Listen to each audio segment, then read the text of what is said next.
Aquarians, let's see कि आज 5 जून 2026 का divine message, goddess guidance, universal message क्या है। अभी एट प्रेजेंट आपको क्या सुनने की ज़रूरत है, लाइफ की जिस भी सिचुएशन में आप हैं वहाँ क्या करना ठीक है, आज कोई सिचुएशन घटती है उसे कैसे डील करना चाहिए, सब कुछ जो आपको अभी सुनने की ज़रूरत है Aquarius. All right, so let me check कि 5 जून 2026 की ओवरऑल एनर्जी क्या है आपके लिए। ओवरऑल एनर्जी क्या है 5 जून 2026 के लिए।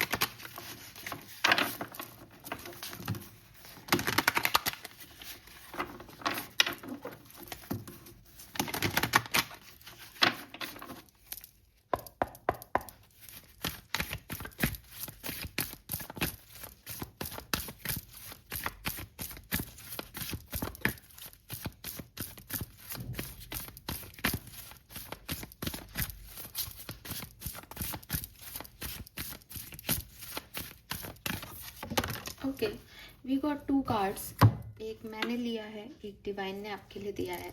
सो हालांकि ये भी मैंने इंट्यूशन बेसिस पे लिया है, लेकिन हम देख लेते हैं। We have Aquarius and we have sun. Oh wow, Aquarius and सन।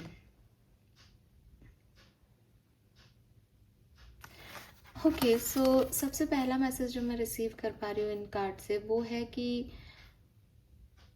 जितना आपने दिया है ना, चाहे वो दान हो आपका दिया हुआ, चाहे वो लाइट हो आपकी दी हुई, चाहे वो हार्डवर्क हो आपका किया हुआ, उसका रिटर्न भी आपकी लाइफ में आ रहा है। मतलब आपके अच्छे कर्मों का फल आपके बुरे समय में आपके लिए लाइट बन के आ रहा है।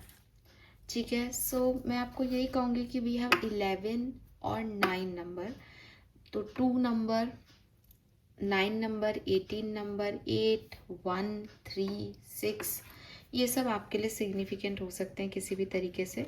और एक्वेरियस की जब हम बात करते हैं तो हम बात करते हैं फ्रीडम की, फ्री सोल की, फ्री स्पिरिट की, जो अपने मन से अपनी मर्जी से काम करना चाहती है, काम करना जानती है। तो क्लियरली आप में से काफ़ी लोग जो है वो आज काफ़ी स्पिरिचुअल प्रैक्टिस में रहेंगे, पर्सनल फिलॉसफी में रहेंगे, अपने ऑथेंटिक सेल्फ में रहेंगे, अपने अकॉर्डिंग अपनी फीलिंग्स को जानना, अपने ऊपर काम करना। कहीं ना कहीं आपका यही है कि मेरा मेरा मन ये करता है ना, किसी और सोसाइटी क्या एक्सपेक्ट कर रही है, परिवार क्या एक्सपेक्ट कर रहा है, सही क्या है, इससे ज़्यादा इम्पॉर्टेंट है मैं क्या सोच रहा हूँ, मैं क्या चाहता हूँ, मैं क्या मुझे क्या पसंद है। बस उसमें आप जो है वो आज के दिन रह सकते हो। लेकिन विद दिस सन एनर्जी मुझे ये कह रही है कि आपको इसके अच्छे रिजल्ट्स भी मिलेंगे। ठीक है, आपको ये सनलाइट जो है वो अपॉर्चुनिटी के रूप में दिखेगी। आपका ईगो जो है वो ख़त्म होगा, आपको अपना डार्क साइड दिखेगा जब आप अपने बारे में सोचोगे। जब आप स्पिरिचुअल अवेकन में जाओगे, आपकी कॉन्शियसनेस अवेकन होगी, वो आपको कोई कोई सिचुएशन या कोई थॉट प्रोसेस दे सकती है जिससे आप नोटिस कर पाओ अपने पैटर्न्स, अपनी वाइटलिटी, क्या कर सकते हो, किस चीज़ में इम्प्रूवमेंट करना है। एंड कोई प्रोजेक्ट है या कोई काम है जिसके बारे में आप जानना चाहते हो तो आपको क्लैरिटी मिलेगी। तो clearly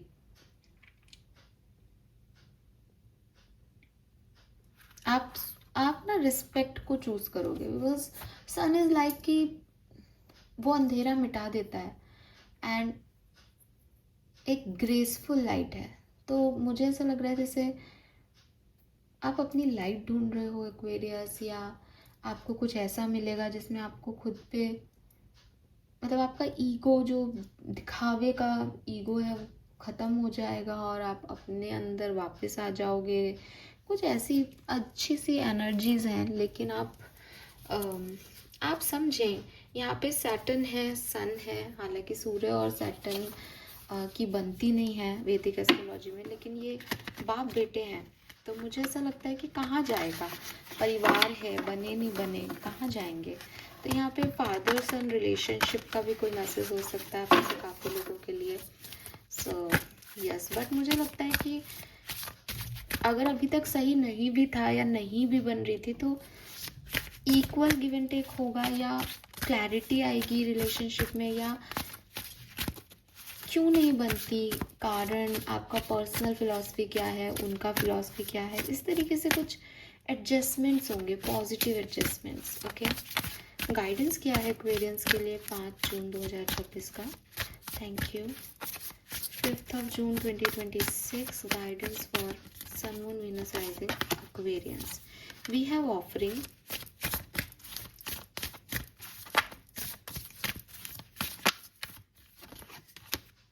highest good,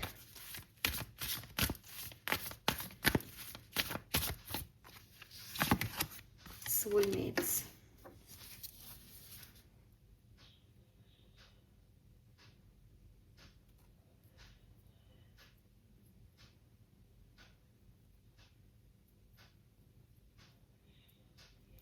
okay, so देखो एक्वेरियस, यहाँ पे एक बहुत सिग्निफिकेंट चीज़ है जो आपको पता होनी चाहिए, जो मुझे मैसेज मिल रहा है, वो ये कि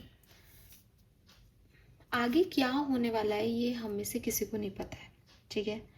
और कभी कभी हमें ये डर लगता है कि अरे यार पता नहीं, समझ नहीं आ रहा क्या होगा क्या नहीं होगा, लेकिन क्योंकि ये हमें नहीं पता चल रहा कि क्या होगा, इसमें ही हमारी ब्लेसिंग्स है। तो ये क्वेश्चन मार्क तो हम सबकी लाइफ में कभी ना कभी खड़ा होता है कि समझ नहीं आ रहा आगे क्या होगा, मैं क्या करूं, है ना, कंफ्यूजन भी होता है इसकी वजह से। लेकिन आपको ये समझना चाहिए कि ये जो अननोन है ये इसी में पीस है।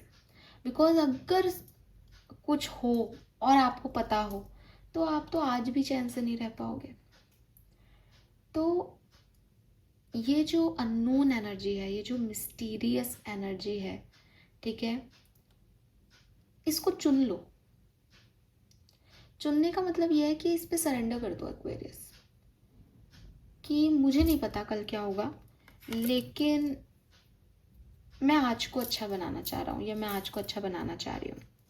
तो ऑफरिंग का कार्ड और हाईएस्ट गुड का कार्ड आपको एक्चुअली में कह रहा है कि मैं पीस को चूज कर रहा हूँ। अब मेरा पीस किससे खराब हो रहा है कि मैं अगर ये सोचूं कि यार मैं ये वीडियो तो बना रही हूँ लेकिन पता नहीं लोग देखेंगे या नहीं, पता नहीं मेरी बात लोग समझेंगे या नहीं, तो ये क्या है, ये भविष्य है। और अभी मुझे नहीं पता कि लोग देखेंगे, समझ आएगा, क्या इसका आउटकम आएगा, मुझे नहीं पता। मैं सिर्फ शिद्दत से वीडियो बना रही हूँ, तो पीस में हुई कि नहीं हुई। लेकिन अगर कोई मुझे कह दे कि यार कल पता है आपके साथ क्या होगा, कल आपका वीडियो कोई नहीं देखेगा, तो मेरा क्या हो जाएगा, अरे यार फिर मैं वीडियो क्यों बनाऊँ। तो या तो मैं एक्शन ही लेना छोड़ दूंगी, या फिर मैं एक्शन बेमन से लूंगी, या फिर मैं पूरी रात ये सोचती रहूंगी अरे यार कल तो ये वायरल ही नहीं होगा, फिर क्या मतलब, देखेगा ही नहीं कोई, तो मैं बना क्यों रही हूँ। तो एक नेगेटिव थॉट प्रोसेस आएगा। यूनिवर्स आपको यही समझाना चाह रहे हैं। आई डोंट नो मैंने ये वीडियो वाला एग्जाम्पल क्यों बोल दिया अभी, मुझे बहुत अजीब लग रहा है ये बोलने में, लेकिन आप समझें कि लाइफ के आप किसी भी सिचुएशन में हो, जो चीज़ आपको नहीं पता कि ये मेरे लिए अच्छी है या बुरी, ये सही हो रहा है या नहीं, ये जो फियर ऑफ अननोन है, ये एक्चुअली में आपकी ब्लेसिंग है एक्वेरियस। ये आपका पीस है इस समय का, ठीक है। अगर आप इसको उल्टा कहो कि मैम क्या पता अच्छा भी तो हो सकता है, तो अच्छा पता चले, लेकिन हु नोज कि क्या है। और अच्छा पता चलेगा तो भी आपको नींद नहीं आएगी। मैं यही सोचती रहूँगी रात भर, ये अरे कल तो बता मज़ा आएगा, कल तो मज़ा आएगा। कई बार एक्साइटमेंट में मुझे सच में नींद नहीं आती है। तो द थिंग इज़ कि ऐसा हो गया, फिर क्या करोगे। तो जब तक कुछ चीज़ें डार्क में हैं, अंधेरे में हैं, नहीं समझ आ रही, नहीं दिखाई दे रही क्या आने वाला है, तब तक अच्छा है, तब तक एक होप है कि अच्छा हो सकता है। लेकिन जिस दिन वो दिख गई, उस दिन वो अच्छी हो या बुरी, उसकी ना तो इम्पोर्टेंस है, और जो जैसा आपको देगी एनर्जी उसके हिसाब से आप अलग परेशान होगे। तो टोटल सरेंडर जो है वो आप यूनिवर्स में कर दो, अपनी इच्छाओं का, और इस बात का कि जो कुछ भी होगा वो मेरे हाईएस्ट गुड के लिए होगा, और मैं जो कुछ भी कर रहा हूँ या कर रही हूँ वो मैं लोगों के हाईएस्ट गुड के लिए कर रही हूँ। मैंने आपको बिगनिंग में भी बोला, ऐसी एनर्जीज हैं that you are a giver. अब आप ये सोचो कि यार ये 2 रुपया इस व्यक्ति को देने से मेरा तो बैंक बैलेंस कम हो जाएगा, या कल को मैं क्या करूँगा अगर मुझे 2 ही रुपए की ज़रूरत हुई, तो आपका हाथ कभी आगे नहीं बढ़ेगा। लेकिन if you are a giver, अगर आप ये मानते हो कि मुझे नहीं पता कल क्या सिचुएशन आएगी, लेकिन मैं ये दे रहा हूँ, मेरे को ये मन कर रहा है, मैं इसको ज़्यादा ज़रूरत है अभी, तो वो चीज़ कर्मा बन के आप तक आएगी आपकी परेशानियों में।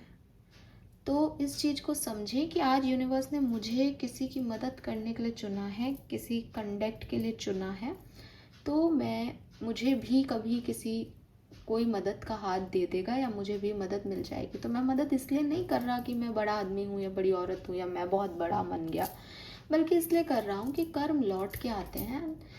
उसको सामने वाले को इस समय मेरी ज़रूरत है और मुझे भगवान ने ऐसा बनाया कि मैं ये कर सकता हूँ। तो मैं ये रीडिंग इसलिए नहीं बना रही कि किसी में पॉपुलर होगी, कि मुझे इससे कोई पैसा कमाना है, नहीं, लेकिन शायद किसी को ज़रूरत है। और मैं हमेशा ये चीज़ बोलती हूँ कि मीडियम है, शायद किसी को ज़रूरत है, पहुँच जाए उस तक तो बड़ी बात। एक एक स्टोरी मुझे याद आ रही है कि एक राजा था, वो मैंने पहले भी सुनाई है शायद, लेकिन मुझे बिल्कुल एकदम से याद आई तो मैं ज़रूर आपसे शेयर करूँगी कि एक राजा था, अपने महल में सो रहा था। सोते सोते एकदम से उसकी आँख खुल गई। तो उसको बड़ा अजीब लगा, उसको अच्छा नहीं लग रहा था। तो उसने सोचा कि सब लोग सो रहे हैं, एक बार मैं राज्य का चक्कर लगा आता हूँ, क्या पता कुछ सही चल, मतलब कुछ चोर वोर घूम रहे हो, तो एक बार देखाता हूँ, शांति तो है ना। नींद आ ही नहीं रही उनको, कोशिश कर रहे हैं बार बार पर आ ही नहीं रही नींद।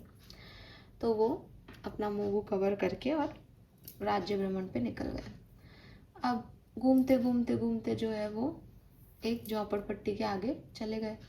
उस झोपड़पट्टी के आगे से वो निकल गए, वहाँ से कोई रो रहा था। वो बोले कि चलो कोई रो रहा होगा अंदर, अपन को क्या है, इतनी रात को अपन को क्या ही मतलब है। वो चले गए उधर से। लेकिन उनकी कोई पहने हुए कपड़ों में से कोई बटन या कुछ भी जो कलीग का होता है वॉटेवर, वो गिर गया। तो राजा को लगा कि अगर सुबह ये मिला तो प्रॉब्लम हो जाएगी, जनता को पता चल जाएगा या भाई राजा का है, बात उठेगी, तो ले आते हैं। लेने गया तो फिर वहाँ पे रो रहा था कोई। इस बार उनसे रहा ही नहीं गया, मतलब वैसे ही उनको एंजाइटी सी हो रही थी, उधर ही उधर घूम रहे थे उसको ढूंढने के लिए। फिर सडनली लगा कि यार ये क्यों रो रहा है, इतनी देर से ये आवाज़ क्यों आ रही है। नॉक किया उन्होंने कि क्या परेशानी है, क्यों अंदर, क्यों, कौन रो रहा है। तो एक बूढ़ी अम्मा निकल के आई, बोली कि मेरे बेटे को बचा लो। तो राजा ने कहा कि क्या हुआ तुम्हारे बच्चे को, कि बचा लो, इसकी तो तबीयत बहुत ख़राब है, इसको इलाज चाहिए, मेरे पास तो पैसे नहीं है, प्लीज़ बचा लो। तो राजा ने कहा कि ठीक है। राजा ने कहा रुको। राजा ने तुरंत जो है गए वहाँ पे, सैनिक को बोला और उस बच्चे को जो है वो वैद्य को दिखाया और उसकी जान बचा ली। सब कुछ हो गया, नॉर्मल हो गया सब कुछ। अगले दिन या थोड़े टाइम बाद जब सब ठीक हुआ तो वो बूढ़ी अम्मा राजा के पास आई और बोली कि परमेश्वर बड़ा दयालु है। तो राजा बोले कि तुम्हारी मदद तो मैंने की, क्या परमेश्वर बड़ा दयालु है, मैं नहीं आता उस दिन तो तुम्हारी मदद कौन करता। तो वो बोली राजा तुमने मेरी मदद की, मैं तुम्हें धन्यवाद ही देने आई हूँ, लेकिन मुझे 5-7 दिन पहले ही एक गुरुजी आए थे घर पे। उस गुरुजी ने कहा था कि तेरा बच्चा बड़ा बीमार है, इसका इलाज नहीं है कोई भी दुनिया में। तो उसने कहा कि मैं क्या करूं, कि तू तो राजवैद्य को दिखा। तो वो बोला कि राजवैद्य के पास कौन जा सकता है, मेरी जैसी गरीब और जातिवाद बात भी मानते हैं, तो मैं तो जा ही नहीं सकती। तो गुरु ने कहा था मुझे कि तू तो बस इतना करना कि फलाने दिन को और रात को मतलब रात के पहर में 2 से 3 बजे के बीच में चिल्ला चिल्ला के रोने लग जाना। मैंने तो सिर्फ उन गुरु की बात मानी, बच्चा तो मेरा बहुत ही पहले से बीमार है और ये तो ऐसे ही करता है। तो राजा आश्चर्यचकित रह गए कि क्या सच में ऐसा हुआ। तो बोलती है कि हाँ ऐसा ही हुआ, और मैं तो जानती भी नहीं थी, टाइम होने ही वाला था, लेकिन आपने खटखटा दिया। तो राजा ने बड़ा, उसको तो भेज दिया, पर राजा ने बड़ा सोचा कि एक रात मुझे नींद नहीं आती, मैं जाता हूँ वहाँ पे और इग्नोर भी कर देता हूँ जो मेरा नेचर है कि होगा कोई, मेरे को क्या मतलब। राज्य भ्रमण की मैं कभी नहीं सोच सकता था, वहाँ से निकलने के बाद दोबारा वहाँ जाने की मैं नहीं सोच सकता था। कुछ तो है कि मुझे मीडियम बनना था, शायद उस वहाँ पे जो गुरु आए थे वो जानते थे और ये सब घटा। तो ऐसे ही हमारी लाइफ में भी मीडियम हम बन जाते हैं, चाहे हम किसी के लिए बन जाए, चाहे कोई हमारे लिए बन जाए। लिखा हुआ है डेस्टिनी में, कब कौन कैसे मदद देगा। बट आज आपने किसी की मदद की है तो वो मदद आप तक ज़रूर आएगी। ये कर्मा है, इसे कर्मों की थ्योरी कहते हैं कि अगर आपने अच्छा किया है तो वो वेस्ट नहीं जाएगा। तो यही चीज़ आपको यूनिवर्स सिखाना चाहता है कि सरेंडर कर दो उस अननोन पे, कि तुमको जिस चीज़ की ज़रूरत है वो तुम तक आएगी। प्लस अपने आप को एक मीडियम मान करके काम करने लग जाओ कि मुझे आउटकम नहीं चाहिए, मैं तो जितना तुम्हारा मीडियम रहूं, जितनी तुम्हारी ब्लेसिंग्स मुझ में फ्लो होती रहें, बस वही मेरा जो है लाइफ पर्पस हो जाए। ठीक है। And then finally we have soulmate. I am one who trust. यहाँ पे यूनिवर्स कह रहे हैं आपसे कि आपका सोलमेट डिसाइडेड है। अगर आप किसी को डील कर रहे हैं तो डेफिनेटली वो आपका सोलमेट हो सकता है। अदरवाइज आपकी ज़िंदगी का परफेक्ट मैच यूनिवर्स ने ढूंढ लिया है। ये मैसेज है आपके लिए। तो अगर आप परेशान हो रहे हो कि मेरे को तो कभी लाइफ पार्टनर नहीं मिलेगा, या मेरा पार्टनर ऐसा क्यों कर रहा है मेरे साथ, या किसी भी रिलेशनशिप इश्यूज़ में आप डिस्टर्ब हो रहे हो, आपसे यूनिवर्स यही कह रहा है दैट आपके लिए जो पार्टनर बनाया है वो आपका सोलमेट है एक्वेरियस, और वो आपको सही टाइम पे ज़रूर मिल जाएगा। सही टाइम पे, सही प्लेस पे, सही सिचुएशन में वो व्यक्ति आपको अपने आप मिल जाएगा। आपकी डिज़ायर्स को आप मेरे पे छोड़ दो और मज़े से अपना काम करो। अब ये तुम्हारी विश नहीं है, ये मेरी भी इच्छा है। ठीक है। और जो मैं तुझे दूँ तो उसका रेस्पेक्ट करना, उसे रजिस्ट मत करना, यही मान के कि मैं जो दे रहा हूँ वो बढ़िया दे रहा हूँ। तो अगर आप किसी भी सिचुएशन में अपनी तरह से रिश्ते को बनाना चाह रहे हो, खुद से कुछ एफर्ट लगा रहे हो, आपको वो कह रहे हैं छोड़ दे इसको, मैंने चूज़ कर लिया, मैंने देख लिया तेरे लिए लड़का है लड़की, मैं भेज दूंगा सही टाइम पे, तू परेशान मत। ओके। एंड अगेन इसको मिस्ट्री रहने दो, इसको जानने की कोशिश भी मत करो। We have make it your mission to accept all part of you, good and what you perceive to be your imperfection. Don't look for any outside validation. It is already within you. Once you realize your true beauty, you will never doubt yourself again. तो clearly किसी के validation का wait मत करो, ना ही किसी और की किसी बात से खुद को imperfection में काउंट करो। अगर आप अपनी ट्रू ब्यूटी और पोटेंशियल को एक बार रियलाइज़ कर लेते हो, उसके बाद आप अपने आप आगे बढ़ जाओगे। आपको किसी के बारे में सोचने की ज़रूरत नहीं है। और अपने आप को एक्सेप्टेंस देना बहुत ज़रूरी है कि साहब ये मैं कर सकता हूँ, ये मेरी अंदर की स्ट्रेंथ है और ये मेरी वीकनेस है, बस दैट्स इट। अपने आप को जान लिया इंसान ने, फिर उसको किसी और के इसको जानने की या किसी और से वैलिडेशन लेने की ज़रूरत भी नहीं होती। ठीक है। पिंक कलर और पिंक के शेड्स आपके लिए सिग्निफिकेंट रहेंगे आज के लिए। शुक्रवार भी है, वीनस एनर्जी है, सोलमेट एनर्जी है। ट्रस्ट करें थोड़ा सा डिवाइन पे कि उसने भी कुछ आपके लिए सोचा है। बिकॉज जितने भी मैसेजेस मुझे मिले वो कहीं ना कहीं यही है कि वो कर रहे हैं, उन्हें करने दो एक्वेरियस, सरेंडर रखो थोड़ा सा। ठीक है। Yes, this is all for you. Thank you so much मुझे सुनने के लिए। चैनल को लाइक और सब्सक्राइब कीजिएगा। बाय।